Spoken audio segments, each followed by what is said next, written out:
La aventura de Mr. Jaiba.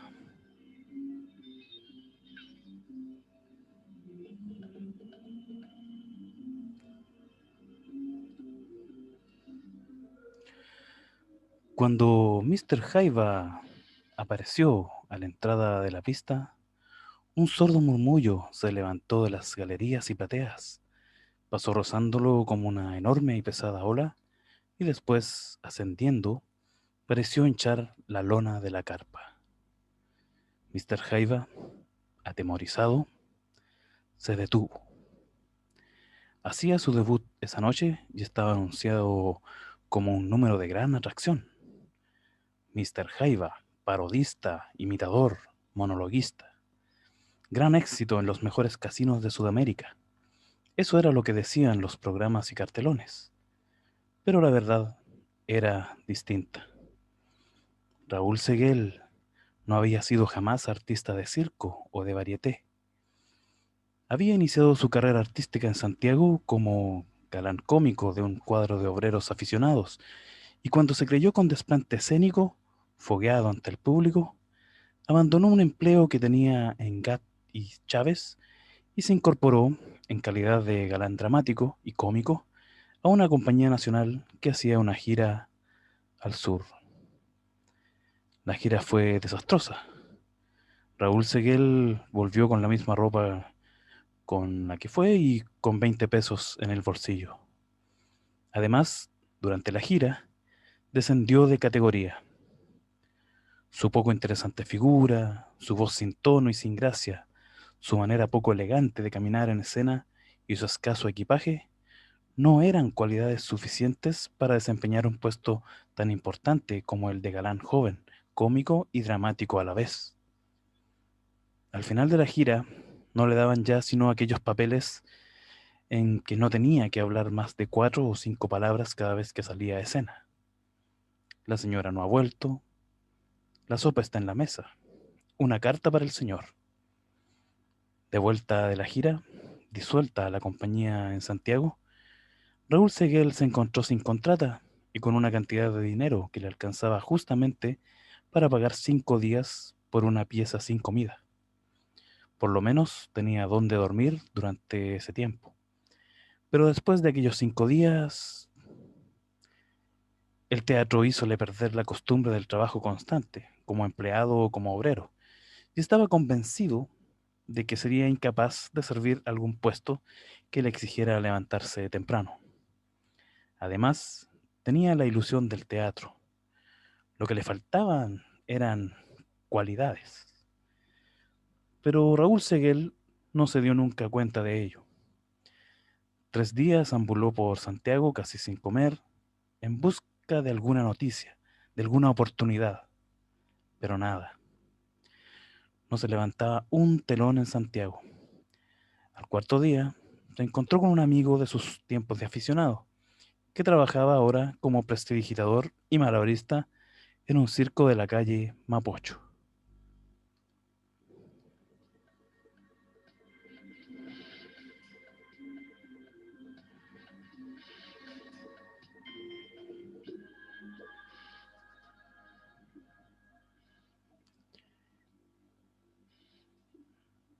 Raúl Seguel le contó la angustiosa situación por la que atravesaba y el amigo lo escuchó, callado, como quien espera un golpe que vendrá de sorpresa.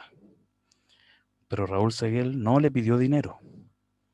En vista de esto, el amigo le aconsejó: dedícate al circo. Raúl creyó que su amigo se volvía loco. ¿Y qué voy a hacer yo en el circo? Cualquier cosa. Puedes hacer un Tony elegante, fino, de salón, que se llama. Pero hombre, ¿te das cuenta de lo que dices? ¿Pero qué tiene? El Tony Chalupo empezó como galán cómico de compañías nacionales. ¿Por qué no puedes hacer tú lo mismo? ¿Sabes en qué trabajaba antes el Tony Calzoncitos? Gran éxito en mi circo. Era suplementero. Hoy día ganas la plata que quiere. Sin money no hay Tony. No, no podría, francamente. De parodista, entonces. ¿No sabes? Algunos monólogos, parodias, imitaciones. Eso gusta mucho. Sí, pero son cosas muy viejas, muy conocidas. No hay nada más viejo y conocido que lo que yo hago en el circo, y sin embargo la gente se queda así, con la boca abierta. ¿Qué sabes hacer? Sé hacer las imitaciones de los cojos, parodias de los bailes y 2 monólogos cómicos. Muy bien, son 3 números. Mira, anda esta noche al circo, te presento a Constantino, el patrón, y todo queda arreglado. Ni él ni el público del circo son exigentes. Además, la cosa va mal. Sale el Tony y lo arregla todo. Pagan 20 pesos por noche.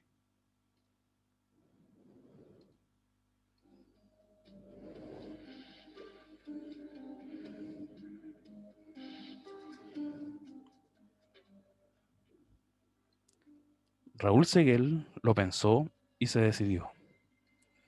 Entre 2 riesgos, el de morirse de hambre en la calle o el que lo silbaran y le arrojaran una silla por la cabeza, prefirió el último, que por lo menos tenía remedio. Habló con el patrón de circo, un griego, hombre de fuerza, Hércules circense en otra época, formidable de grasa y de músculos, y todo quedó arreglado. Debutaría al día siguiente. ¿Qué nombre va a usar? Raúl ya lo había pensado y contestó, Mr. Jaiva. Muy bien. El griego hizo pintar grandes cartelones anunciando el debut del nuevo artista, procedente de los mejores casinos de Sudamérica, Mr. Jaiva.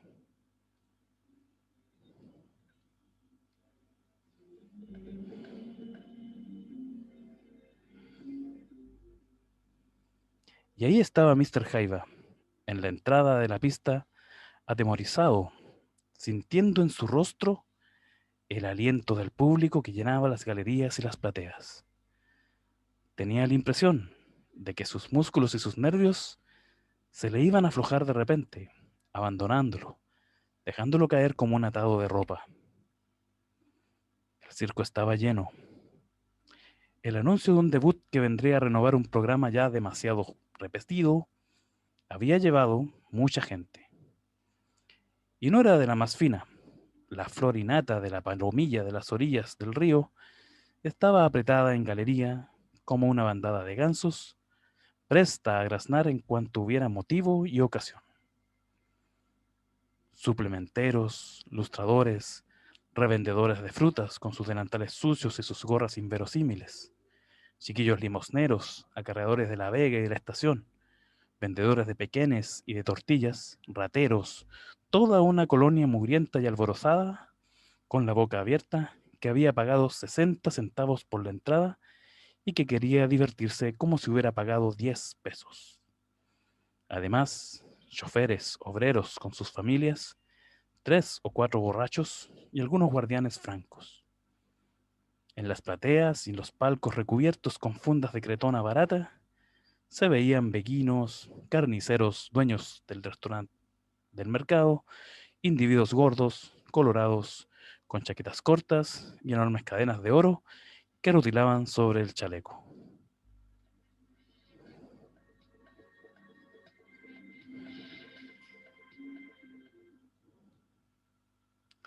Raúl Seguel se había vestido de un modo excéntrico, procurando ridiculizar una figura de extranjero. Llevaba puesto un tongo, su tongo de galán cómico, pintados F rojo los pómulos y la nariz, pintados de rojo los pómulos y la nariz, y una pequeña barba rubia. Luego un chaqué, su chaqué de galán dramático. Debajo del chaleco y de la parte alta del pantalón habíase puesto un relleno para simular una enorme barriga, una gran flor en el ojal del chaqué, las polainas marrones, un altísimo cuello de guillotina y un fenomenal bastón que el malabarista le había conseguido entre sus compañeros, completaban la indumentaria de Mr. Jaiva, que tanto podía ser la de un inglés como la de un alemán o un ruso. Raúl Seguel no creyó nunca que el circo le produciría una impresión tan fuerte. Estaba allí, parado, observado por cientos de ojos curiosos que lo miraban desde todas partes, por delante, por los costados, por detrás, a su sabor. La luz fuerte de las pantallas y barandales lo cegaba, y hubo un momento en el que sus ojos deslumbrados no vieron sino una cara enorme, con unos ojos pavorosos y una boca monstruosa que solo esperaba sus palabras para congestionarse de risa. Los artistas que ya habían hecho sus números, parados a la entrada de la pista, vestidos con sus uniformes azules, lo miraban también, un poco extrañados por su silencio. De pronto, la voz de su amigo el malabarista lo sacó de su entorpecimiento. ¡Vamos! ¿Qué haces? El griego te está mirando. El griego. Raúl Seguel lo buscó con la mirada. Ahí estaba en el pasadizo de la platea, con su altura enorme, su vientre y su pescuezo formidable, observándolo nerviosamente. ¿Por qué no empezaría a hablar ese imbécil? Pensaba. Le hizo un gesto con la cara, como diciéndole, ¿qué esperas, bruto? ¡Habla!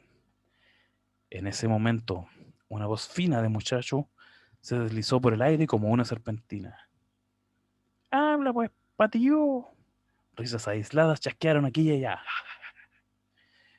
Entonces, Mr. Jaiba se adelantó, hizo un esfuerzo y dijo, procurando dar a su voz un tono exótico. Respetable público, mi ser una artista extranjera que viene en Chile para hacer jugarretas y payasadas. Volvieron a chasquear disparejas, algunas risas. Y yo quiera hacer ante ustedes algunas parodias e imitaciones mucho graciosas. Ja, ja, ja. Rió con una risa hueca, desconcertante. Las risas volvieron a brotar, displicentes, aisladas unas de otras. Voy a hacer una imitación del origen de los vales. Vamos a ver. Esa fue su perdición. Empezar su trabajo con un número ya tan hecho, ya en circos, biógrafos y teatros, y tan conocidos por los aficionados a los espectáculos de varieté. El público juzgó que era demasiado bombo y mucha espera para tan poca novedad, y manifestó su desagrado silbando y gritando. Ya llegaste, córtate la patilla, ¿dónde aprendiste esa novedad? Una voz de borracho dominó. Mejor que reces el Padre Nuestro. Una tempestad de risas azotó la carpa. Mr. Jaiba esperó que amainara y continuó su número, procurando hacerlo lo mejor posible. Pero su voz, esa voz fría, blanca, sin gracia, resbalaba por la indiferencia del público sin lograr penetrarla y resonaba en el circo como dentro de una cripta.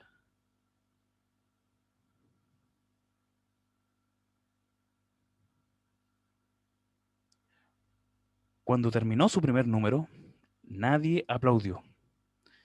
La gente de palco y de platea oíalo como quien oye llover, y en cuanto a la galería, la temible galería, habíalo olvidado, no le oía ni lo miraba. Hablaban los chiquillos y los hombres, gritándose de un banco a otro, comiendo pequeñes y tirándose con cáscaras de naranja. Los vendedores gritaban, va a tomar la Bills y la loja. Achá, los sándwiches. ¿Quién me dijo un sándwich? Mr. Jaiba empezó a transpirar. ¿Para qué se habría metido en aquella aventura? Miró hacia donde estaba el griego, en busca de un movimiento o de un gesto que lo animara, pero el Hércules retirado mostraba una cara seria, amenazante casi. Los demás artistas lo miraban fríamente y el malabarista había desaparecido. Se encontraba solo.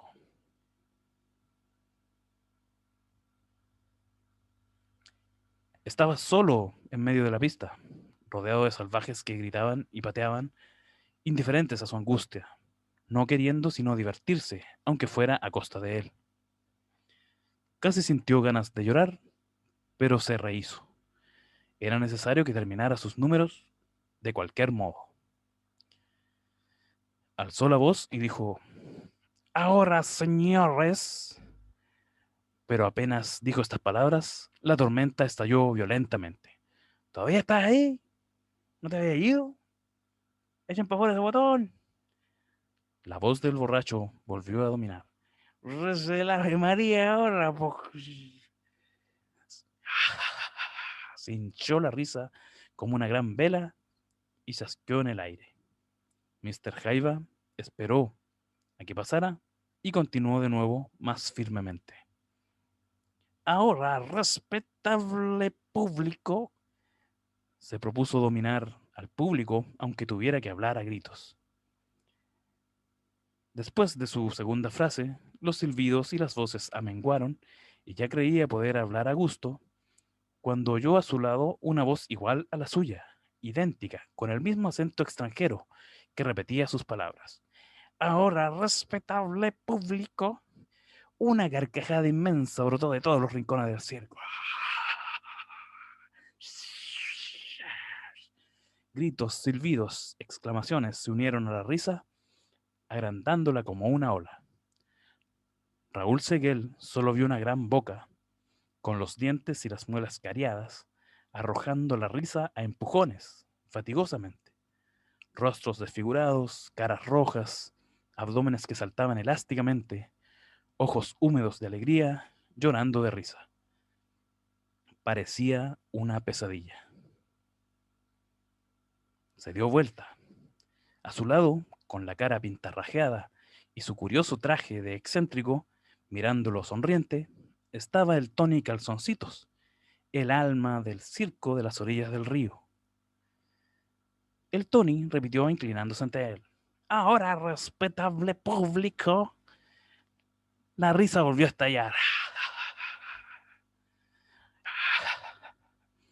Raúl Seguel entonces respiró. Seguramente la intervención del Tony suavizaría la actitud del público hacia él. Esperó que cesara un poco el ruido y repitió por tercera vez. Ahora, respetable público, vamos a hacer...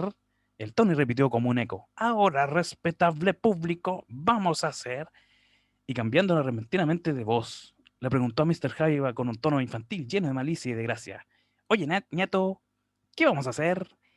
Esa voz, que era la que siempre utilizaba al trabajar, tenía un efecto cómico estupendo.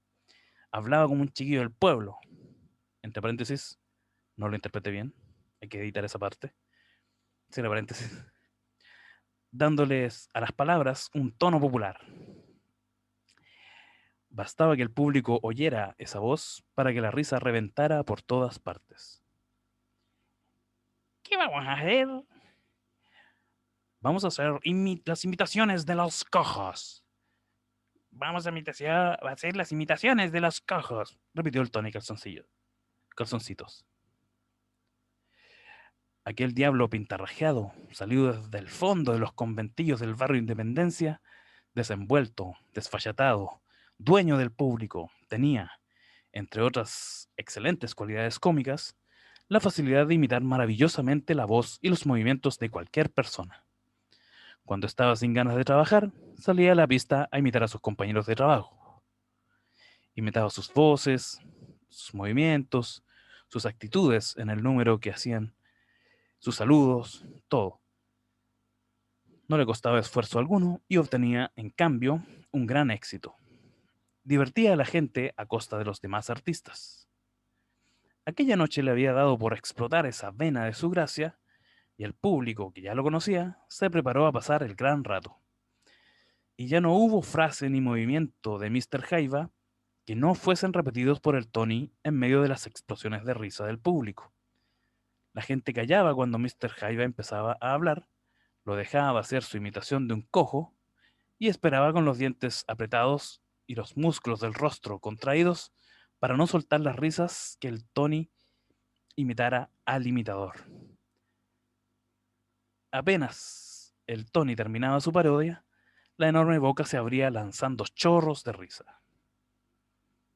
Y poco a poco, aquello fue perdiendo su carácter de circo y se convirtió en un infierno que mugía, balaba, hipaba, se quejaba de risa. Los hombres se apretaban el abdomen, dolorido por el esfuerzo que hacían al reírse. Los chiquillos, menos resistentes, se reían con gritos agudos de dolor. Y en los palcos, los caballeros ventrudos, roja la faz, hacían un ruido de válvulas al dejar escapar sus carcajadas. Todo el mundo gozaba ahí. El único triste era Mr. Jaiba. Lo que al principio creyó que era su salvación, se transformó en su martirio. Aquel Tony no se iría nunca de allí, no se moriría. ¿Por qué no se hundiría en la carpa aplastando a esa indiada que chivateaba de aquel modo? Estaba cansado. Aquello no terminaría nunca. Tenía deseos de sentarse en el suelo a descansar, a llorar, a dormir. Sudaba, fatigado, como si hubiera mantenido una lucha con 5 hombres borrachos. Pobre Mr. Hyde. El malabarista no le enseñó el modo de deshacerse del Tony. Nadie estaba libre de sus bromas, pero todos sabían la manera de liberarse de él cuando les estorbaba demasiado. Le daban un puntapié o una bofetada y el Tony, que no tenía mala intención al hacer sus imitaciones, huía lanzando gritos infantiles de dolor. Si Mr. Hyde hubiera sabido eso, en un momento en que el público se reía, Raúl Seguel se acercó al Tony y le dijo, con los dientes apretados de furor: «Déjame trabajar, por favor». Su cansancio y su tristeza se iban convirtiendo en ira. El público, que vio el movimiento, comprendió que el parodista hablaba al Tony y se calló, esperando la respuesta del interpelado. Aquel salvaje contestó con su voz infantil: «Ah, ¿quiere que lo deje trabajar, por favor?». Y ya no se oyó más. Entonces el director de pista intervino. Tomó de un brazo al Tony y le dijo, llevándolo aparte: «Venga para acá, calzoncitos, tengo que contarle una cosa». «Ah, ¿usted me va a contar una cosa? Pero yo quería ver trabajar a ese caballero, dice que va a trabajar, por favor. ¿Usted no sabe qué es lo que va a hacer?». «Sí, va a hacer unas imitaciones, es un artista muy inteligente».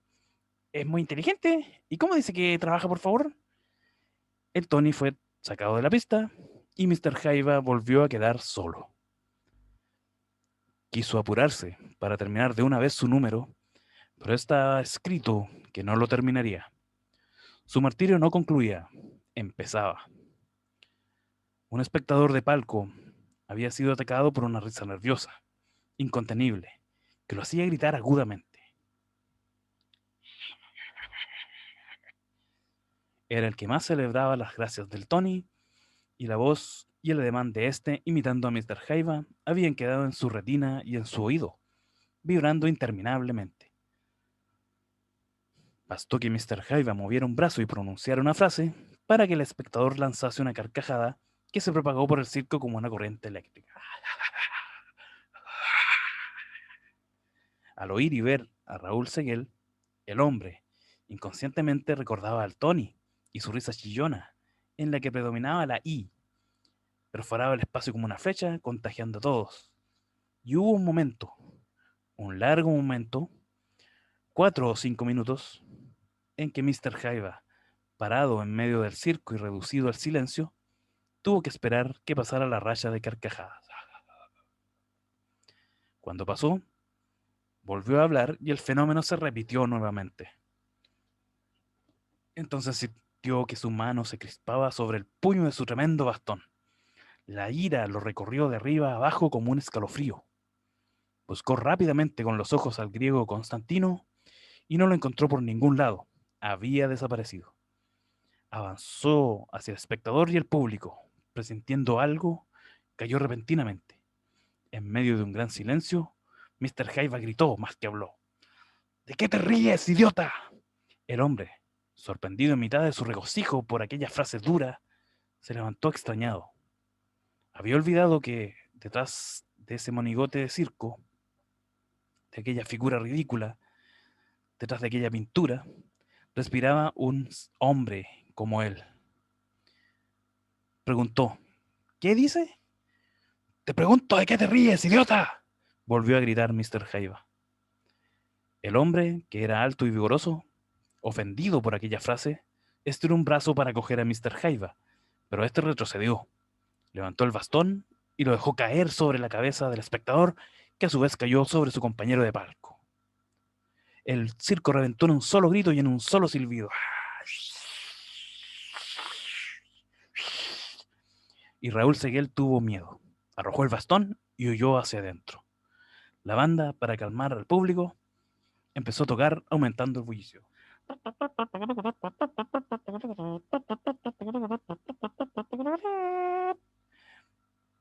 2 minutos después, Raúl Seguel, que se había escondido entre unos cajones, oyó que su amigo el malabarista lo llamaba.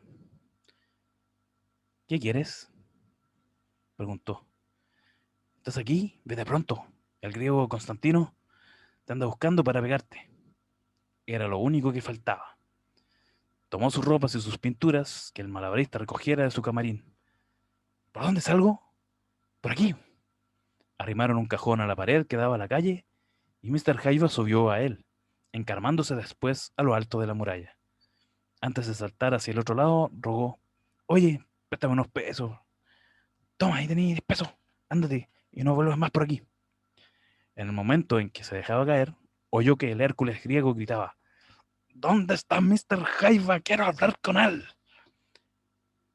Así, vestido de mamarracho excéntrico, atravesó corriendo la ancha calle con su atado de ropas y pinturas bajo el brazo, hasta llegar a la orilla del río. Desde allí sintió claramente el griterío y la silbatina que continuaban aún en el circo. Se dio vuelta y miró. La carpa alta, blanca, iluminada por dentro, resplandecía en medio de la noche de invierno como una gran medusa fosforescente. Sus 3 hileras de bombillas multicolores oscilaban con suavidad. Hizo una mueca de asco y echó a andar. Estaba cansado. La cara le ardía con la pintura, el mástic y el sudor, y la ira le hervía aún en la reseca garganta. De pronto se acordó de que aún llevaba barba y estaba pintado. Se arrancó el postizo de un manotazo y lo tiró al río, oscuro y crecido, que corría mugiendo en la noche, arrastrando grandes piedras. Después arrojó el frasco de mástic, las barras de pintura, el tongo, todos sus modestos útiles de trabajo, inocentes de culpa alguna. Cuando arrojó sobre la pequeña muralla del río su último útil del teatro, una gran pena lo doblegó. Le pareció que se había desprendido de aquello que para él constituyera durante tanto tiempo su esperanza y su alegría, el teatro. ¿Qué le quedaba ahora? 10 pesos en el bolsillo y la mortificación de un fracaso amargo y oscuro. ¿Qué haría? Estuvo un largo rato pensando, afirmando en la barandilla del río, mirando correr el agua turbia. ¿Qué haré? Se preguntó nuevamente. Y como no hallara qué responderse, y como no tuviera ya nada más que arrojar al río, tomó un tranvía que pasaba y se fue a dormir.